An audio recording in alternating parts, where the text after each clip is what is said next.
Hi, this is Connie Cleveland showing you some different techniques for forging and sidewinding. This is Thad, and he is always wanting to forge. So I decided that instead of guiding him back, which I've been doing for quite some time, I was going to use a dowel rod as a guide right across the front of my body. Now, for some of you, you're wondering, how did I get him to continue to pay attention? Well, I started at a slow, and if he tried to look at the stick, a pop means look up at me. I also found that if I used the stick to tap on his collar, it actually made a sound, and that helped him get back better. I then tried the stick on the opposite side, just experimenting to see if I liked that better or if I could move him back by moving his rear end in, because when he does forge, he's also sidewinding, so that's why you hear me saying get in. But I decided I liked the stick across the front of my body better. When he was doing a good job, I could hold it at my right side. When he started to forge again, I could bring it across my body and tap on his collar to move him back. Now, I'm about to show you the power of video and why, especially when we're training alone, it's so helpful to be videotaping. Look at the mistake I make right at the end. I come to a halt and I mark it, and then he comes across the front of my body and I reward him. Wouldn't it have made more sense if I had turned into him and rewarded him back to the left? You can bet that that's what I've been doing with him since I saw this video.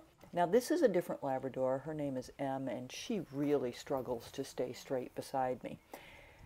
My preferred method is to teach the dog that my leash is a guide, and that if I pull forward and up, they should come forward, and if I pull straight across, they should move in.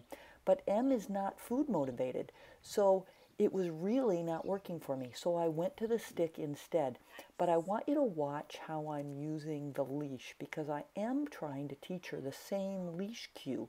That is, if I pull across my body, I also tap with the stick, because ultimately I'm hoping that I can teach her that if I pull across my body, she should move her rear end in, even in the absence of the stick. But that's going to take some time and effort on my part to pull across and tap, pull across and tap, so that she learns that that leash cue does mean get in.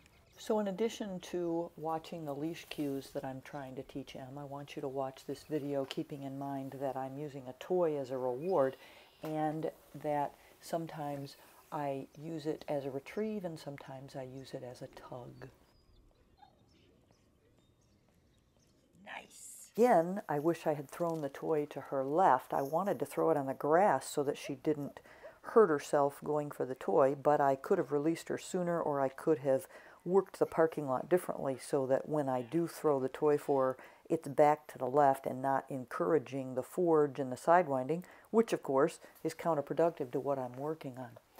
Okay, in this final part I'm going to do a big figure eight to try to show you.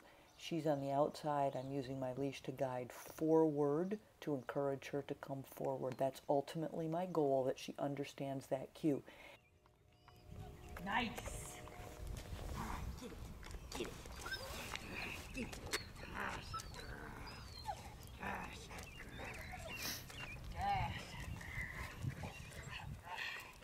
And now when I go back to the left, I'm going to drop my leash and pull across my body.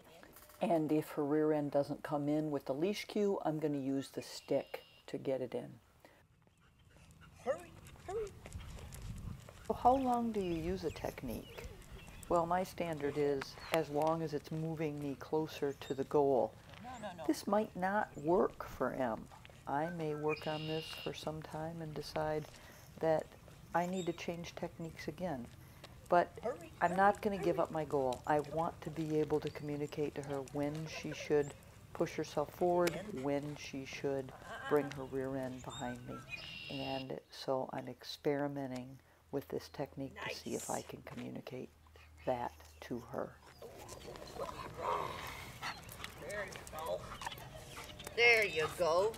Wasn't it just nice and convenient for the lawn guys to show up at this time so that I could also work on her distractedness? And that's always my first priority. No matter what I'm working on, If they become distracted while they're healing, that is what I'm going to work on, dropping everything else lower on the priority list. Then you must pay attention no matter what's going on in your environment. One more time. Get in.